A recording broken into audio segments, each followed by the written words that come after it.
guys, it's Aoife from Words of Clover, and today I'm here with a different kind of video. So I think about a couple of months ago I saw a really great video from Doom Antidote, and he was kind of talking about some of the books that he loved kind of growing up and some of the books that really helped carry through his love of reading into like becoming an adult. I think it's just a really interesting thing to see kind of from the time a person is young, like, or to the point where a person kind of starts reading books, the type of books they read, and possibly how some of those books reflect the type of person that person is. And yeah, it kind of made me think that I would like to do something similar, and so that is what I'm going to be doing today. This is kind of a video that's Aoife through the book ages in a way, and some of the books that I loved from the time I was really small up until the time I started Booktube, and kind of all those books that really helped me become a reader and helped really cherish my love of books and spark my love of reading and continue that journey throughout my childhood and into my teenage years and my adulthood. So there are a couple of books that are kind of like, like real kids, like picture books, when I think about the books that I was reading when I was really young and the books that I really loved. And one of them I've talked about before, and it was actually, I can't remember who it was, but there was a commenter who actually reminded me of this book's name because I had talked about it before, and it's called Balloonia, and it is basically, I think, a little picture book story about a child who I think goes to bed one night and ends up, I don't know whether it turns out to be a dream or not, but is kind of taken out. I think they get a balloon during the day or something, and they end up like kind of floating out their window, like holding their balloon, and they go up into this land that is just like full of balloons, and it's like this big balloon land adventure. And I'm gonna be honest, I can't remember too much about the book except that I remember that I really loved it when I was younger. And another book that I just really remember from my childhood, and I genuinely think this book was probably in every single primary school class. I think it still is in a lot of primary school classes, in terms of like the library in a classroom. This book was always there, and it's called Owl Babies, and it has a really distinct cover of these three baby owls. And yeah, I remember loving that book. I always remember reading that book and loving that book. Artwork in it is really lovely, and I think if I have children in the future, this is probably a book I will buy for them to have and for me to be able to read to them, because yeah, I think it's just one of those books that it just feels like almost like a rite of passage that a child, especially if you become a reader in later life, it's definitely a book that you need to have read at some point in your life. And then going on to some of the books that were a little bit more, less pictures, more story, and a couple of books that I really enjoyed. There was a series called the Sophie series, and it was about a little girl who had a really like grumpy temper to live in I think it was a farm somewhere in Scotland, and she had like black curly hair, and she wore welly boots, and her name was Sophie, as I said, and she wanted to be a farmer. And these book series was about Sophie on her little animal adventures. I think what I also loved about it, looking back, is the fact that she wasn't this like, prim little princess type of character that I think you used to see a lot in children's books when you were seeing little girls. They were always, little girls in dresses and, doing, playing like fairies or princesses or, that kind of thing. Nice to be able to see a child, particularly a girl, like just expressing anger and expressing other things other than, all sugar and spice and all things nice. One of my big reading loves when I was a child were definitely the Animal Arc books, and these just like, there was loads of these. And in this series we were following, so I was reading these when I was kind of like 7, 8, 9, and you were following a girl called Mandy who her parents, and one of the things I always thought was really interesting in the series was she was adopted, and she always knew she was adopted. So her adopted parents were both vets, and they ran a vet clinic in this local town, and Mandy and her best friend James would always end up on these kind of animal rescue adventures, and they'd always end up finding animals, or something would happen in the town where they would end up having to look after, or there would be something based around an animal. There was always alliteration with the titles, so it was always like Kitchens in the Kitchen, Pony in the Port. They were all that kind of style, and they were just really fun. And I remember I used to go to the library. I think I used to be able to take 3 or 4 books out at the same time, and I literally go like 1 to 4 with the Animal Arc books, and then next week I'd go back and I'd get 4 to 8. And yeah, I just used to plow through those Animal Arc books. And I did get one for Christmas one year. I got Puppy in the Palace, and I read it, and I don't know what ever happened to that book. I lost it somewhere in the house and I've never to this day been able to find where that book went. Puppy in the Palace, I still think about you and I miss you. And following the Animal Art books, I kind of really entered my proper horse girl era. So this was around when I was 8 or 9 and I started to do horse riding myself. So I became completely obsessed with horses, started getting all the horse magazines, cutting out all the posters of the horses. My walls were covered in pictures of like dogs and kittens and horses. I was that girl. I still am kind of that girl. I still am a bit of a horse girl, but definitely when I was younger, I was a huge horse girl. And this was around the time that I started reading a lot of like horsey books as well. So there was like the Pony Club, was one of the books that I used to love a lot. And then kind of the Pony Club, there was also kind of a slightly older series, I think, that was called the Saddle Club. So there's the Pony Club and the Saddle Club, and they all kind of were around like group of girls who had horses and like they had little pony clubs and they'd help out in the stables and do like gymkhanas and pony shows and stuff with their horses, and I just used to love it. I used to eat all of this kind of stories up. I used to absolutely love them. There was one that was actually written by an Irish author that I really, really loved, and it was called Best Friends by Pauline Devine. I still have the book somewhere, and it is about a little girl who gets a pony from her granddad as a birthday present, and the pony is really, really young. She's only kind of like a filly to a yearling. So the girl and her pony, they end up kind of going on an adventure together around learning about riding and jumping and everything. They learn the whole thing together, and it's just a lovely bond between the two of them. And then the girl's relationship with her parents and the girl's relationship with her granddad, and then she ends up getting a friend in the local stables as well who also has a horse, and helping out in the stables as well to be able to go to lessons and things like that. And yeah, I just used to love all of that. And this time as well, I started reading kind of, I guess, books that were still kind of kiddie in that sense of like animals and stuff like that, but they were kind of taking a tiny little bit of a more mature theme. So one of these ones that I remember is Jess the Border Collie, and I remember this one as my cousins, I think, really loved this book as well, because I think they had a Border Collie at the time and we were all reading these books. And Jess the Border Collie is about a little girl who ends up getting a Border Collie puppy, and we follow their adventures together as they both grow up together.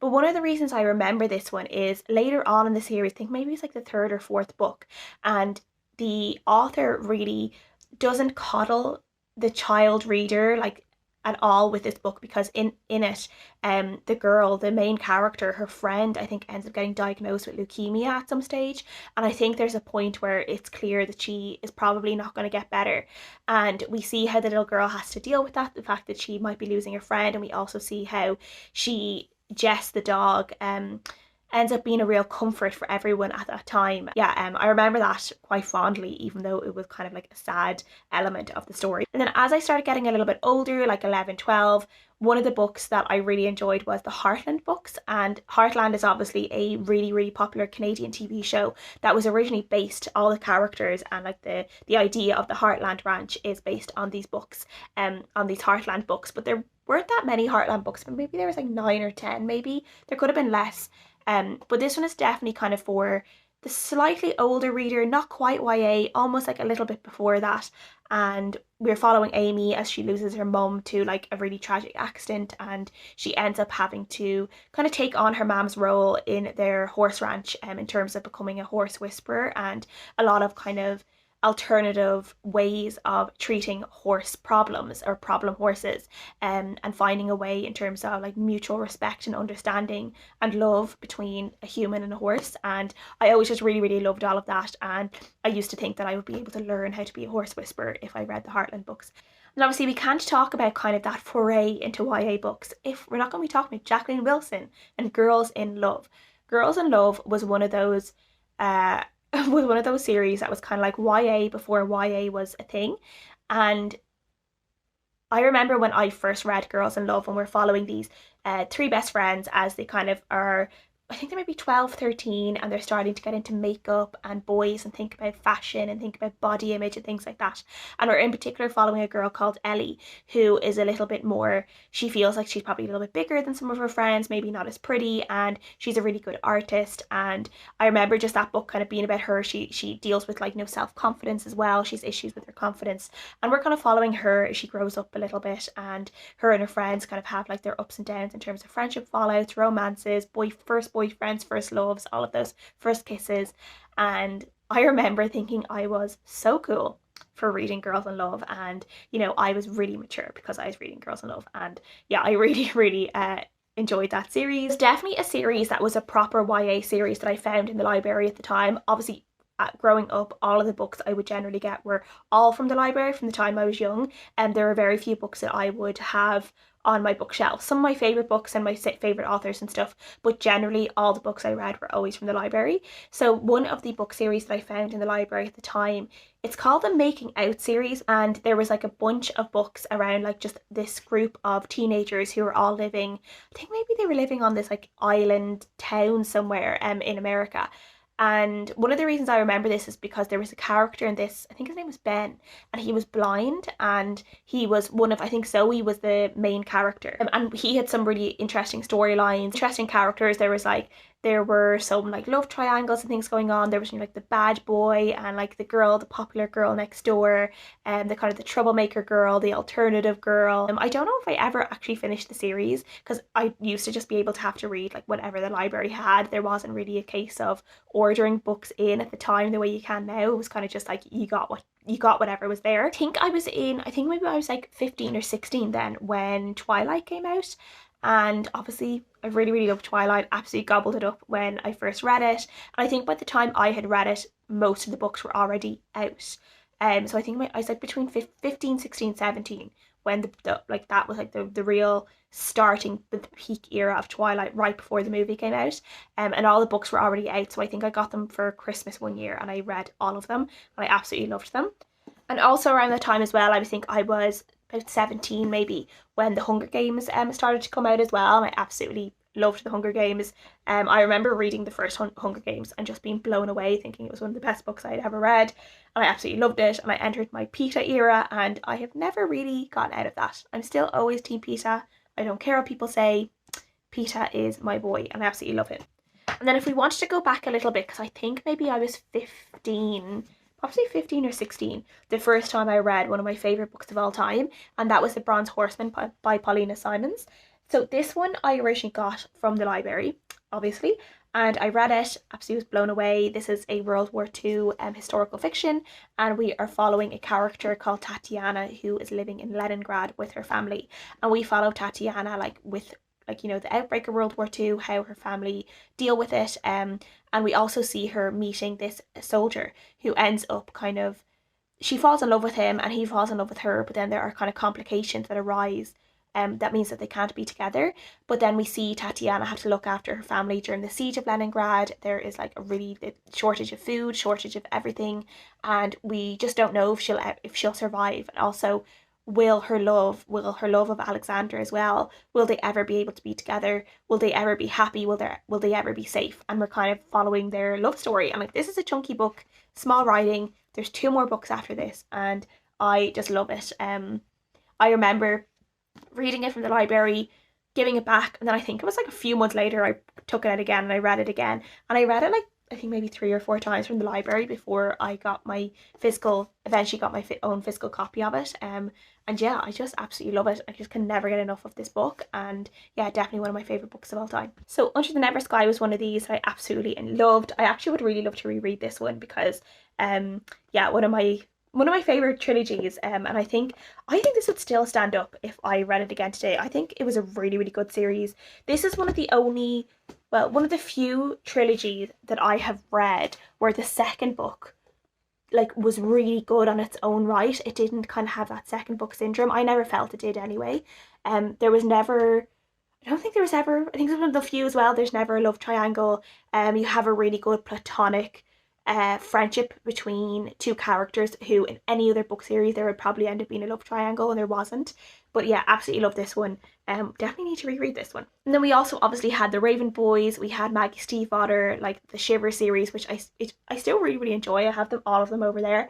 And she had the Raven Boys, and then we had Divergent obviously, which I enjoyed. And there was also a series, kind of a YA series that became really popular that I really, really loved, called Starcrossed by Josephine Angelini. And this one was set in just like a normal kind of I think it was like maybe a coastal town, I'm not sure, high school in America, and we were following a girl who ends up, her and everyone in her town end up, it turns out that they are kind of like people who were involved in the Trojan War. They were like reborn. So you have, I think she was Helen maybe, and then this guy that she ends up falling in love with, I think he is originally Paris.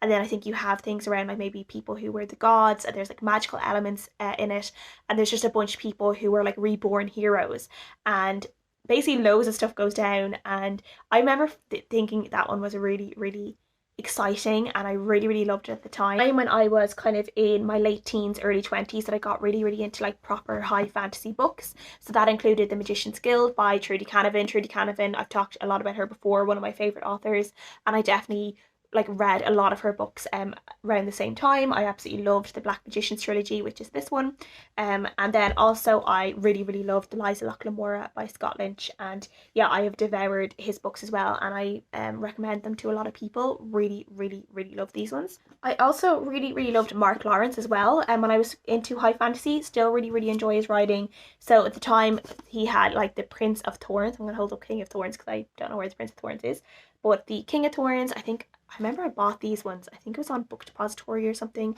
when I decided I wanted my physical copies of these books, and I got like these tiny, tiny little mass market paperbacks, and yeah, I mean, they're fine, I still read them, but they're just like, they're so much smaller than like normal books, like normal one I got.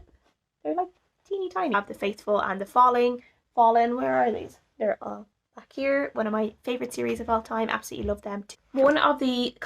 One of my favorite books I read, I think when I was in college as well, would have been Ashes by Ilsa J. Bick. I've talked a lot about this on my channel too, one of them recently, and this one is kind of post-apocalyptic, a story about a girl who kind of gets caught up in kind of this event that ends up turning teenagers into cannibalistic monsters. They're not really zombies because they haven't died and come back to life, but they're like, they've just completely changed, and they've just become proper monsters who there's no reasoning with them. And yeah, she just has to kind of figure out how to survive this world where a lot of people could try and eat her. So this was kind of, I think, one of my first times I read a book that was probably a little bit like zombies but wasn't quite zombies, and from there I probably read more books that actually dealt with zombie apocalypses, and I realised that I really like reading books about zombie apocalypses. Even though it really scares me and they give me nightmares, I still really like to read them. Kind of after college, in my early years of work, that I started I kind of found Booktube a little bit more, and I decided to start my own channel, and it's from there, it's kind of like, that's history. Like from there, it's kind of all the books that were on my channel that I really, really enjoyed. So I probably found a lot of authors via Booktube that maybe I wouldn't have heard about before. So Jenny Han, I had never heard about Jenny Han before I read Booktube. Now All the Boys I Loved Before is one of my favorite comfort series, and if I'm in like a bad place or I'm sad and I need something to kind of cheer me up, I'll probably read that series. I really, really enjoyed it.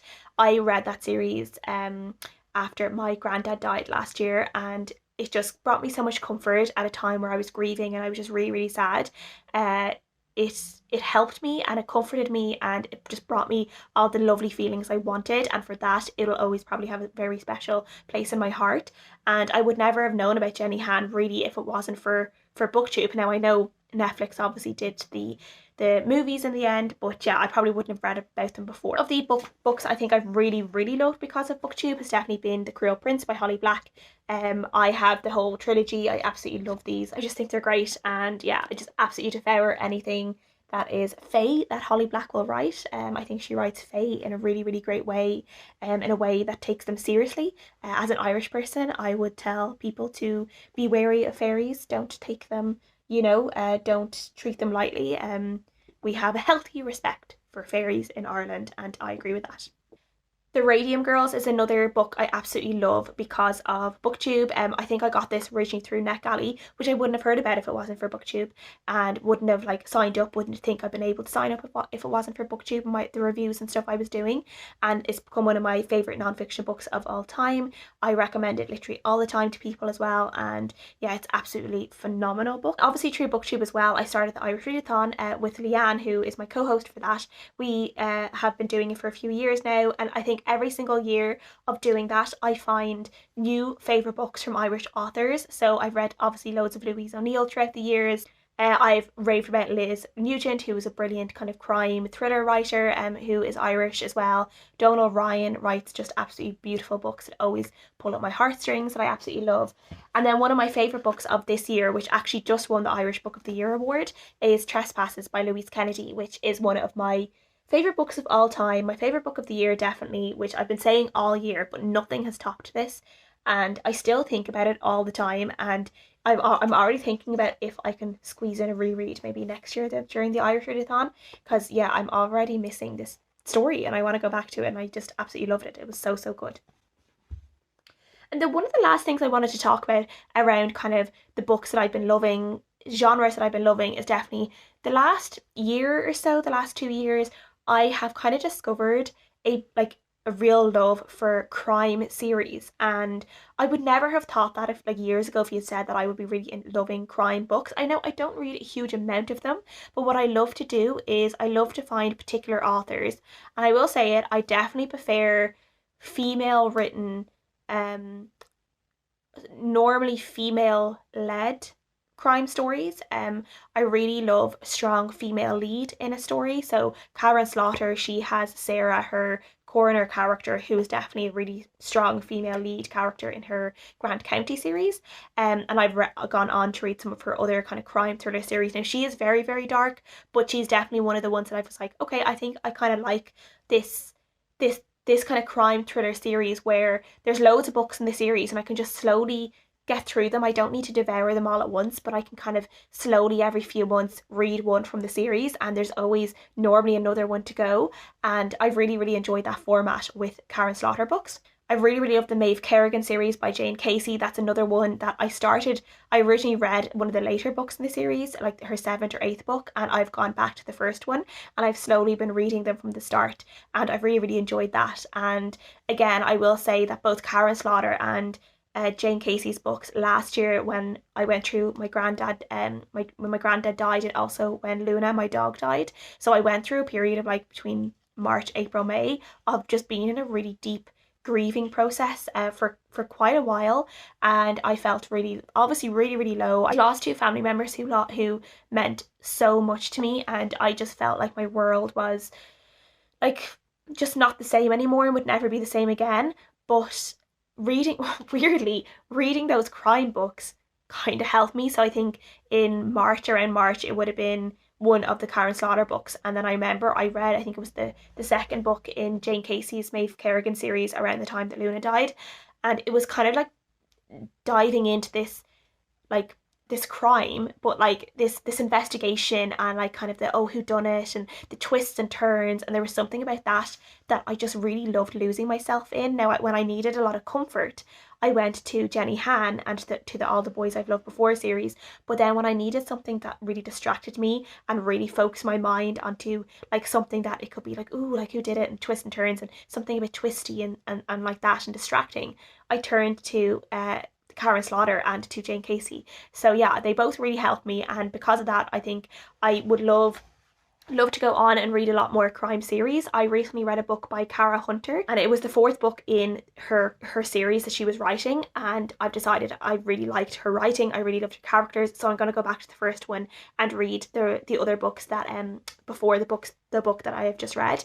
And yeah, so I'd actually love to know if anyone else has kind of crime series like that, kind of investigative, where you have like a detective or something like that, particularly if they're female written or female characters. I would really, really love to know any recommendations, because they're definitely something I really, really love to read at the moment. So that is it. This is a really long video, but I had to kind of try and get through as many of them as I could, because I've literally been a reader for pretty much my entire life. So yeah, I had a lot of books from my childhood and my teenage years that I wanted to talk about, and then a brief discussion about some of my Booktube favourites, which I just had to do. To know, have you guys read any of these books, particularly some of the childhood books? What books were you reading as a child? Were you a horse girl? Were you an Animal Arc girl or a Jacqueline Wilson girl? I would love to know. Please leave any comments down below. Would love to chat, and thank you guys so much for watching as always, and I'll see you guys again next time. Bye!